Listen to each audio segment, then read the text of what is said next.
जय माँ काली। हम सभी पर माँ की कृपा हमेशा बनी रहे, मेरी माँ से यही प्रार्थना है।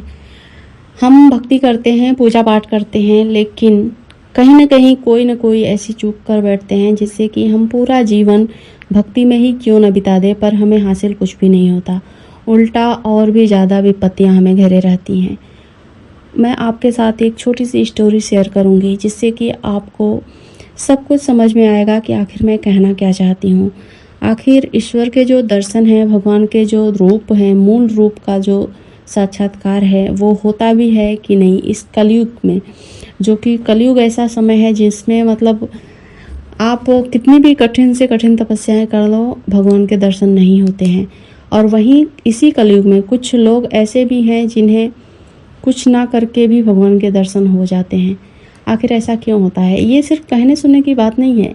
ऐसे बहुत सारे लोग हैं जिन्हें ईश्वर के दर्शन होते हैं इसी कलयुग में, और थोड़ी-सी भक्ति करके वो सब कुछ पा लेते हैं। और हम यहाँ हैं कि पूरा दिन रात अगर भजन भक्ति करते रहें, तपस्याएँ करते रहें, तो कुछ भी नहीं होता। हमें लगता है कि हमने तो इतना सारा पूजा पाठ कर लिया, भगवान हमसे खुश क्यों नहीं हो रहे हैं? या फिर मतलब तरह-तरह की चीज़ें करते हैं, कोसते रहते हैं ऊपर वाले को, या फिर अपने आप में कमियां निकालते हैं। लेकिन जो कमी इतनी छोटी सी है उसको ही हम नहीं पहचान पाते हैं। तो सबसे पहले आप एक स्टोरी के माध्यम से समझिए। ये रियल स्टोरी है, ऐसा नहीं है कि कोई कहानी वगैरह नहीं है। हाँ, ये शिव पुराण में मिलता है तो मैं इसको रियल ही मानती हूँ। किसी भी पुराण ग्रंथ में जो बातें होती हैं वो कहीं ना कहीं रियलिटी उसकी होती है, तभी वो बातें वो वहाँ पे लिखी गई होती हैं। तो कहानी है नकुलेश की, जो कि महान भक्त थे, शिव भक्त थे। शिव की तपस्या में लीन होते हैं, कई वर्ष बीत जाते हैं, और जब उनका ध्यान भंग होता है तो वो पूरी तरह से मिट्टी के मतलब जो होता है दीमक लोग मिट्टी चढ़ा देते हैं, वैसे उनके ऊपर मिट्टी चढ़ा होता है।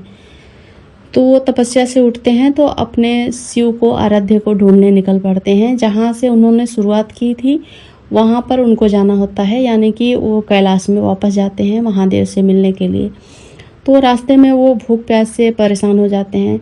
होता यही है, जब तक हम ध्यान साधना में रहते हैं हमें भूख प्यास नहीं लगती है, लेकिन जब हम साधना से उठते हैं, तपस्वी लोग ऐसा होता था कि जब वो लोग ध्यान साधना से उठते थे तो उन्हें भूख प्यास बहुत ज़ोरों की लगती थी।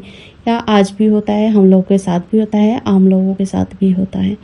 तो वो उठते हैं और एक राजमहल में पहुंच जाते हैं। वहाँ पर शिव जी और पार्वती जी का पूजा वंदन मतलब जो हो रहा होता है, पूजा अर्चन, उसमें भोग प्रसाद वगैरह रखा होता है। तो वो जाकर सबसे पहले शिव जी को वहाँ से उठाते हैं और पार्वती माता से अलग कर देते हैं। इसकी एक बहुत ही लंबी कहानी है, पर मैं आपको शॉर्ट में बता रही हूँ क्योंकि इतना टाइम ही नहीं होता है लोगों के पास सुनने के लिए। तो वहाँ से हटाते हैं और शिव जी को भोग खिलाने की कोशिश करने लगते हैं। जोर जोर से डांटते हैं, डंडे से मारने की कोशिश करते हैं, कहते हैं शिव खा लो नहीं तो मैं तुमको मारूंगा। ये देखकर वहाँ का जो राजा होता है बहुत ही ज़्यादा क्रोध में आ जाता है, गुस्सा हो जाता है, और जो नकुलेश होते हैं उनको वहाँ से ढकेल कर बाहर कर देता है। बोलता है ये कौन सा तरीका है भगवान से बात करने का, भगवान को खिलाने का, कि मतलब उनको लगता है कि ये हमारे आराध्य हैं, इनके साथ ये अपमान कर रहे हैं, इनसे ऐसे बातें कर रहे हैं। वहाँ से उठाकर धक्के मार कर बाहर निकालने के बाद भी नकुलेश वहाँ से नहीं जाते हैं, वापस आते हैं और उनको भोग प्रसाद खिलाने की कोशिश करने लगते हैं। ये सब महादेव देख रहे होते हैं, अपने भक्त की जो दुर्दशा है वो भी देख रहे होते हैं, उस राजा का व्यवहार भी देख रहे होते हैं। उसके बाद से वो आ जाते हैं वहाँ पे नकुलेश की रक्षा करने के लिए। तो देखिए, भक्ति यही होती है, जब हम भक्ति में लीन हो जाते हैं ना तो भगवान हमारे पास खुद आते हैं हमारे रक्षा के लिए। क्यों, कब आते हैं वो भी आप समझिएगा, इसी कहानी में आपको समझ में आएगा। तो भगवान शिव वहाँ पे ब्राह्मण का भेष बनाकर आते हैं और राजा से कहते हैं कि जब वो खिला रहे हैं, हमारे गुरु हैं, हम उनके पीछे ही आ रहे थे पर रास्ता भटक गए थे। वो उनको ऐसा अपनी सफाई देते हैं, जैसे कि राजा पूछते होंगे कि तुम यहाँ पे क्यों आए हो, तो वो बताते हैं कि ये हमारे गुरु हैं और यहाँ पर आए हैं तो उनको खिलाने दीजिए। उनके से जो आराध्य शिव हैं वो उनको खिला रहे हैं, जो तरीका उन्हें आता है वो उसी तरीके से खिला रहे हैं। इसमें आपको आपत्ति नहीं होनी चाहिए।